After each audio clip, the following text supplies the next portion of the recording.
अस्सलाम वालेकुम तालबात, कैसे हैं आप सब लोग? खैरियत से हैं?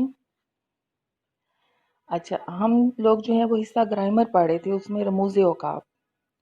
आपको मैंने कल जो है रमूज़ औक़ाफ़ का मफ़हूम बताया था, उसकी तारीफ़ बताई थी, उसकी कितनी जो हैं वो अलामतें इस्तेमाल होती हैं वो बताई थी। टोटल 10 अलामतें जो हैं वो इस्तेमाल होती हैं। तो कल हमने जो है पहली 2 अलामतें सक्ता और वक्फ़ा ये पढ़ लिया था। आज जो है हम वो राब्ता पढ़ेंगे। राब्ता को जो है वक्फ़ लाज़िम भी कहा जाता है। राब्ता की अलामत वहाँ इस्तेमाल होती है जब इबारत में वक्फ़े से ज़्यादा ठहराव ज़ाहिर करना मकसूद हो। किसी का कौल नकल करने और साबका जुमले की वज़ाहत के लिए राब्ता की अलामत लगाई जाती है। ये अलामत आपको सामने जो है स्क्रीन पर नज़र आ रही होगी। अब इसका इस्तेमाल जो है वो कैसे करना है, इसके लिए जो है वो चंद मिसालें मैं आपको बताती हूँ।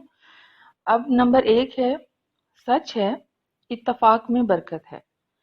अब सच है के बाद जो है वो आपने राब्ता की अलामत लगानी है।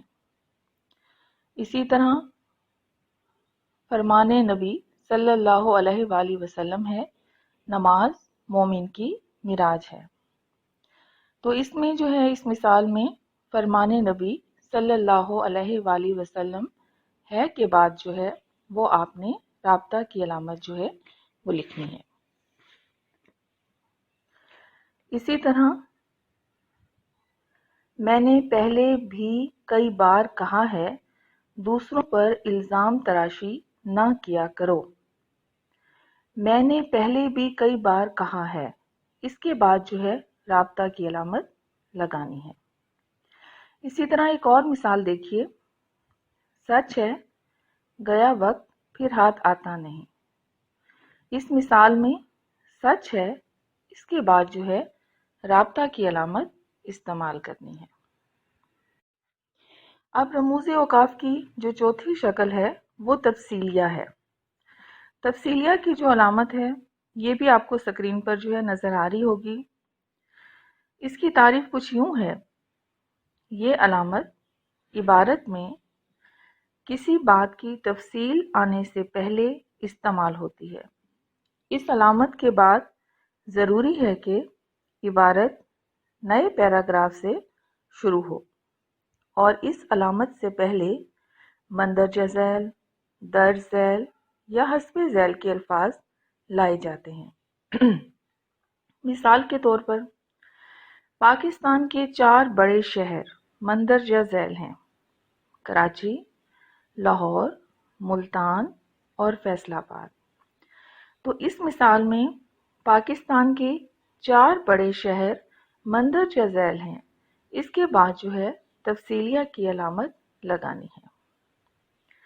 एक और मिसाल देखिए, पाकिस्तान के 5 बड़े दरिया दर्ज झैल हैं, सतलुज, रावी, चनाब, जेहलम, सिंध। अब इस मिसाल में पाकिस्तान के 5 बड़े दरिया दर्ज झैल हैं, इसके बाद जो है तफसीलिया की अलामत दर्ज करनी है। एक और मिसाल देखिए, पाकिस्तान की अहम ज़रई अजनास दर्ज झैल हैं, गंदम, कपास और चावल। अब इस मिसाल में पाकिस्तान की अहम ज़रई अजनास दर्ज झैल हैं, इसके बाद जो है तफसीलिया की अलामत दर्ज करनी है। एक और मिसाल कुछ यूँ है, सियालकोट की मशहूर मसनूआत दर्ज झैल हैं, खेलों का सामान, लकड़ी का सामान और जराही का सामान। तो इस मिसाल में सियालकोट की मशहूर मसनूआत दर्ज झैल हैं, इसके बाद जो है तफसीलिया की अलामत दर्ज करनी है। रमूज़ औक़ाफ़ की 5वीं शक्ल जो है वो ख़त्मा है, जिसको इंग्लिश में फुल स्टॉप कहते हैं। उर्दू में इसको वक्फ़े मुतलिक भी कहा जाता है। ये भरपूर ठहराव की अलामत है, किसी जुमले के ختم ہونے پر لگائی جاتی ہے، جو اس بات کو ظاہر کرتی ہے کہ بات ختم ہو گئی ہے۔ جملے کے اختتام پر اس علامت کو استعمال کیا جاتا ہے۔ ختمہ کی جو علامت ہے یہ اسکرین پر آپ کو دکھائی دے رہی ہے۔ اس کی مثالیں کچھ یوں ہیں۔ علامہ اقبال MA PhD تھے، تو اس مثال میں علامہ اقبال ایم کے بعد یہ علامت لگانی ہے اور PhD ان کے درمیان جو ہے ختمہ کی علامت استعمال کرنی ہے۔ اس کے علاوہ دنیا آخرت کی کھیتی ہے۔ اس مثال میں جہاں یہ جملہ ختم ہوتا ہے دنیا آخرت کی کھیتی ہے، اس کے بعد جو ہے آپ نے ختمہ کی علامت درج کرنی ہے۔ ایک اور مثال دیکھیے، اس نے اپنا کام ختم نہیں کیا۔ اس مثال میں آخر میں اس نے اپنا کام ختم نہیں کیا، اس کے بعد آپ نے ختمہ کی علامت درج کرنی ہے۔ ایک اور مثال، اس گاؤں میں کوئی MBBS ڈاکٹر نہیں ہے۔ اس مثال میں اس گاؤں میں کوئی ایم کے بعد ختمہ کی علامت، بی کے بعد ختمہ کی علامت، پھر بی کے بعد جو ہے ختمہ کی علامت لگا کے ڈاکٹر نہیں ہے، یہاں پہ آپ نے اس کو ختم کرنا ہے۔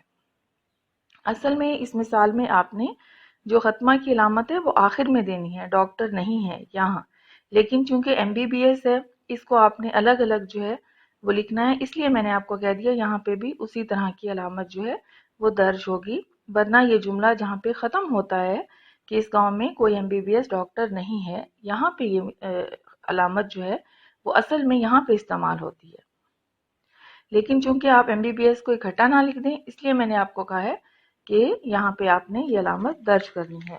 جس طرح ہم نے علامہ اقبال MA PhD تھے، تو یہ در حقیقت اس مثال میں PhD تھے، یہاں پہ تھے کے بعد جو ہے وہ ختمہ کی علامت آئے گی، لیکن چونکہ MA اور PhD کے درمیان آپ نے اس کو لفظوں کو جو ہے الگ الگ کرنا ہوتا ہے، اس لیے میں نے آپ کو کہا ہے کہ یہاں پہ بھی آپ ختمہ جیسی ہی علامت دیں گے، ورنہ اصل میں یہ آخر میں جہاں پہ جملہ ختم ہوتا ہے وہاں پہ یہ علامت استعمال ہوتی ہے۔